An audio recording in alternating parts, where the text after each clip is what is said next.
Ivy రావు గారి నాన్నగారు పేదవాళ్ళు ఎవరైనా హాస్పిటల్కి వస్తే ఆ పేదవాళ్ళందరికీ కూడా అన్నం వండించి అన్నం పెట్టి ఆపరేషన్ చేసి తగ్గిపోయిన తర్వాత కూలి పనికి వెళ్ళక రాని డబ్బు ఇచ్చి తన కారులో ఇంటికి దింపేవారు. ఇప్పటికీ మా ఊళ్ళో వార్డ్రైవ్ రవి అని ఒక డాక్టర్ ఉన్నారు. ఆయన దగ్గరికి మెడికల్ రిప్రజెంటేటివ్స్ కానీ పెద్ద పెద్ద వాళ్ళు కానీ మధ్యలో వచ్చి మాట్లాడితే దానివల్ల 1 గంట తర్వాత ఉండిపోయిన వాళ్ళు ఎంతమంది ఉన్నారు బయట అని అడుగుతారు. 1 గంట వరకే ఇస్తాడు ఆయన ఓపీ, భోజనానికి వెళ్ళిపోవడానికి వీలుగా. ఎంతమంది ఉన్నారు అని అడుగుతాడు.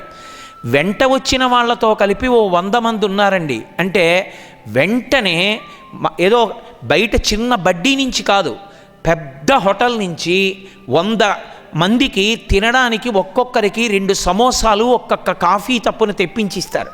ఇచ్చి వాళ్ళందరూ సమోసాలు తిని కాఫీ తాగిన తర్వాత మళ్ళీ చూసేటప్పుడు లోపలికి వచ్చిన వాడికి ప్రతి వాడికి ముందు లేచి నిలబడి 2 చేతులు ఎత్తి క్షమార్పణ చెప్తాడు. అమ్మా, నేను మిమ్మల్ని 12-1 గంట మధ్య చూడాలి, కానీ మధ్యలో అదిగో పెద్దవాళ్ళు వచ్చారు, వాళ్ళతో మాట్లాడవలసి వచ్చిందమ్మా, మీకు ఆలస్యం అయింది, అందుకు 2 సమోసాలు కాఫీ తిని తాగారా అమ్మా, మీకు ఇవాళ నా వల్ల భోజనం ఆలస్యమైంది, నన్ను క్షమించండి అమ్మా అని ప్రతి వాళ్ళకి క్షమార్పణ చెప్పి వైద్యం చేస్తాడు.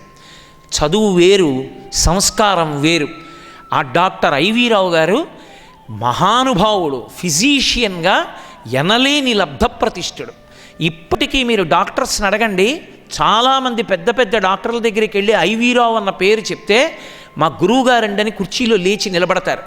అంతటి కీర్తివంతుడు. అటువంటి ఐవీ రావు గారు కాకినాడలో వైద్యం చేస్తే ఎక్కడ కూర్చుని వైద్యం చేస్తారో తెలుసా? మా నాన్నగారు చేసిన పుణ్యం. మా నాన్నగారు ఎంతమందికో పేదలకి వైద్యం చేశారు. అటువంటి మహానుభావుడికి కొడుకునని వాళ్ళ నాన్నగారి ఫోటో కింద వాళ్ళ నాన్నగారు కూర్చున్న కొయ్య కుర్చీ ఒకటి ఉంది. ఆ కుర్చీ కేవలం మెత్తగా కూడా ఉండదు, కొయ్యతో చేసిన కుర్చీ ఆ రోజుల్లో కూర్చున్నది. మా నాన్నగారు కూర్చుని వైద్యం చేసిన కుర్చీ.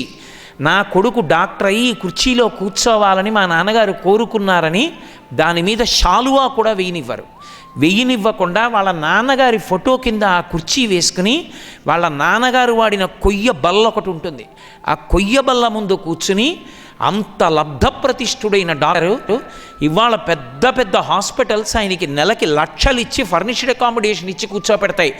గవర్నమెంటు ఆయన్ని బతిమాలి ఎన్టీఆర్ యూనివర్సిటీకి వైస్ ఛాన్సలర్గా వేసింది. నిప్పు లాంటి వ్యక్తి ఆయన కుర్చీలో కూర్చుని వైద్యం చేస్తారు.